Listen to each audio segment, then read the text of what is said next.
नमस्कार दोस्तों, advance class online platform पे मैं ब्रजेश कुमार करंट अफेयर्स के साथ आपका स्वागत करता हूं। तैयार हो जाइए करंट अफेयर्स के बेहतरीन क्वेश्चंस, बेहतरीन जानकारी के साथ। आइए देखते हैं पहला क्वेश्चन। हाल ही में सरकार द्वारा किस उद्योग के लिए 25 सदस्यीय विकास परिषद की स्थापना की गई है?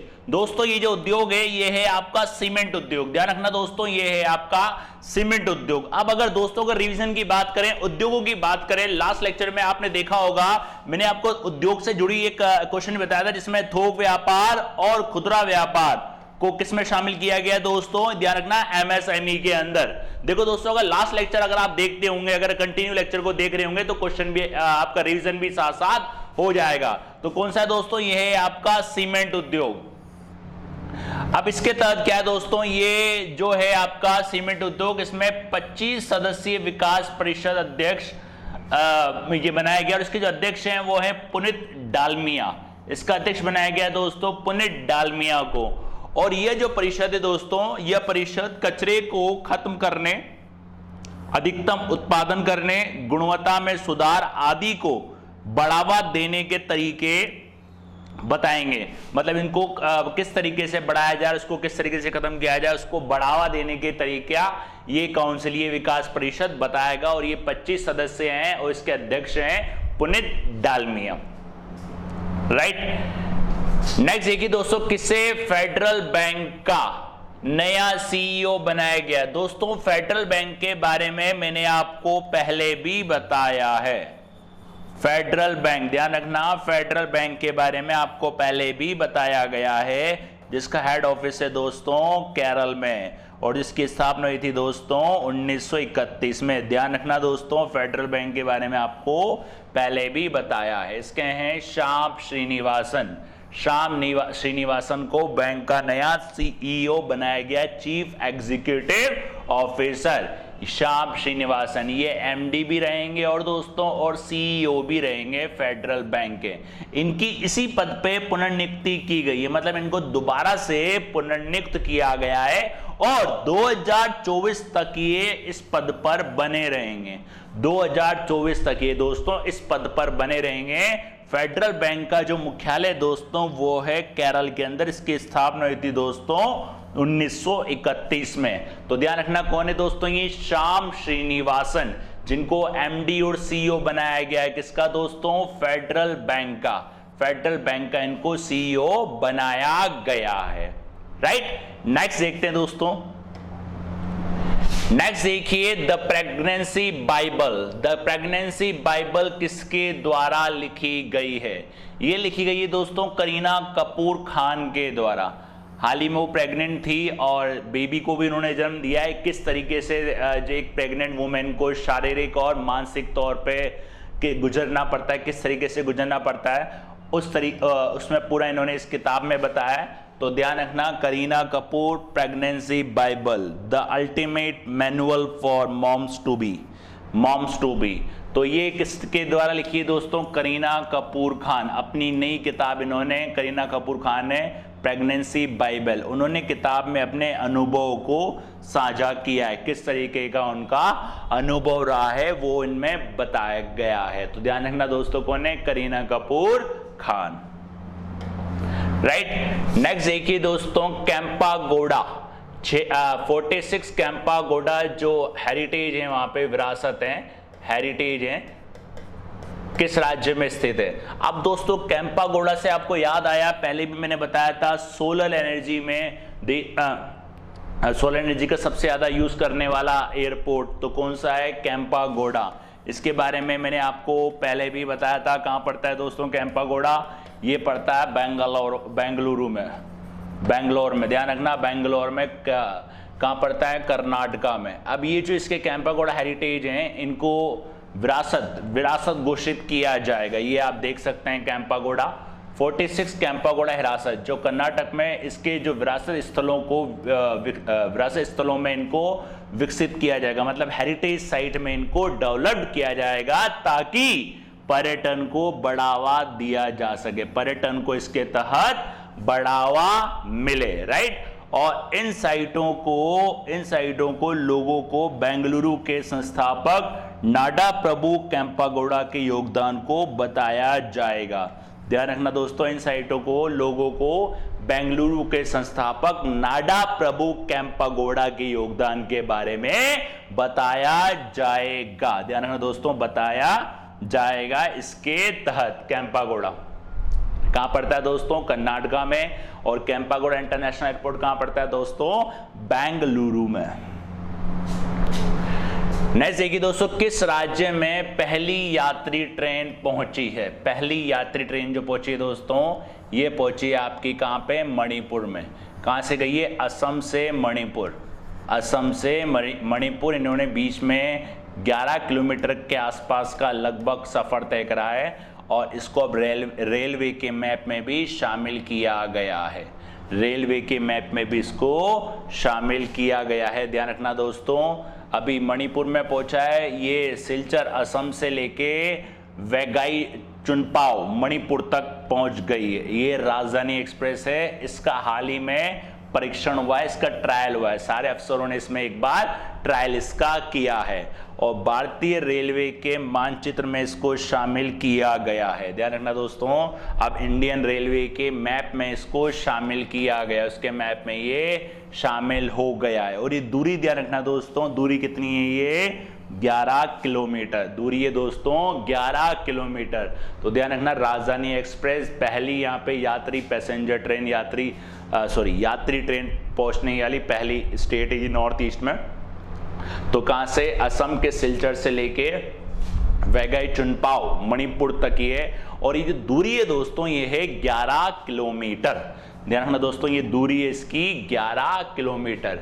किस फिल्म को नेशनल आर्काइव ऑफ इंडिया में शामिल किया गया है? ये क्या है दोस्तों? एक फिल्म, एक समूह है, एक समूह के रूप में काम करता है, जिसमें आप कह सकते हो फिल्म इंडस्ट्री को बढ़ाना, देश की विरासत को आगे बढ़ाना और किस तरीके से उसको बढ़ावा देना, उनके एक समूह इकट्ठा करता है। कलेक्शन जो ये ये गवर्नमेंट का, ये जो प्रसारण मंत्रालय के अधीन में काम करता है। एक मूवी थी दोस्तों आमिर खान की, पीके। तो पीके को क्या करा है इसने? अपने समूह में शामिल करा है। पीके को इसने अपने समूह में शामिल किया है। राजकुमार हिरानी, ध्यान रखना दोस्तों, राजकुमार हिरानी, इसको हिंदी में कहा जाता है भारतीय राष्ट्रीय फिल्म समूह, फिल्म संग्रह। इसकी स्थापना हुई थी दोस्तों 1964। इसकी स्थापना हुई थी दोस्तों 1964। अब इसने अपने समूह के अंदर, अपने ग्रुप में इस मूवी को जोड़ा है। इसका उद्देश्य इंडस्ट्री को बढ़ावा देना, देश की विरासत को दिखाना, पूरा इसमें बताया जाता है। इसमें अपने संग्रह में इसको शामिल किया गया है। इसकी फुल फॉर्म ध्यान रखना, national film archive of India. ध्यान रखना दोस्तों, national film archive of India. कौन सी है दोस्तों? पीके, राइट। ध्यान रखना दोस्तों, ये है पीके, राजकुमार हिरानी। जानते हैं आप राजकुमार हिरानी, राइट। नेक्स्ट देखते हैं दोस्तों। नेक्स्ट देखिए दोस्तों, ये क्वेश्चन दोबारा से आ गया। दोबारा से क्या आ गया? मतलब इससे मिलते जुलते काफी क्वेश्चन आ चुके हैं। आरबीआई द्वारा कितने बैंकों पर गैर अनुपालन के लिए मौद्रिक जुर्माना लगाया गया है? लास्ट लेक्चर में आपको देखा हुआ मैंने बताया था, एक पंजाब एंड सिंध बैंक था जिसके ऊपर जुर्माना लगाया गया था, राइट। इसके पहले मैंने आपको बताया था दोस्तों HDFC बैंक था जिस पर ये जुर्माना लगाया गया था। दोबारा से क्या है, ये जुर्माना लगा कितने बैंकों पर दोस्तों? 14 बैंकों पर ये जुर्माना लगाया गया है। 14 बैंकों पर ये जुर्माना लगाया गया है दोस्तों। इसमें बैंक ऑफ बड़ौदा पर 2 करोड़ का जुर्माना और स्टेट बैंक ऑफ इंडिया पर 50 लाख का जुर्माना और बाकी सब पे 1-1 करोड़ का जुर्माना। तो ये पूरे 14 बैंक हैं दोस्तों। Bank of Bandhan Bank, Bank of Baroda, Bank of Maharashtra, Central Bank of India, Credit Suisse AG, Indian Bank Limited, IndusInd Bank, Karnataka Bank, Karur Vysya, Punjab and Sind, South Indian Bank, State Bank of India, Jammu and Kashmir और उत्कर्ष स्मॉल फाइनेंस बैंक।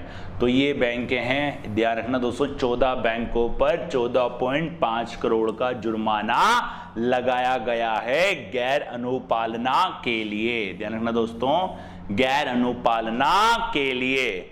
और 14 करोड़ रुपए का जुर्माना उधार देने सहित विभिन्न नियामकों मानदंडों का उल्लंघन करने के लिए। बैंकों ने मतलब जो भी लोन बांटे ना, जो आरबीआई के प्रॉपर रूल हैं उनको इन्होंने फॉलो नहीं करा है, उसके लिए इन पे जुर्माना लगाया गया है। ध्यान रखना, उसके लिए इन पे जुर्माना लगाया गया है। नेक्स्ट देखिए नेशनल स्पेलिंग बी प्रतियोगिता। नेशनल स्पेलिंग बी प्रतियोगिता 2021 का खिताब किसने जीता है? ये जीता है दोस्तों जेला एवांट-गार्डे। ध्यान रखना जेला एवांट-गार्डे जो हैं आपकी ये हैं दोस्तों अफ्रीकी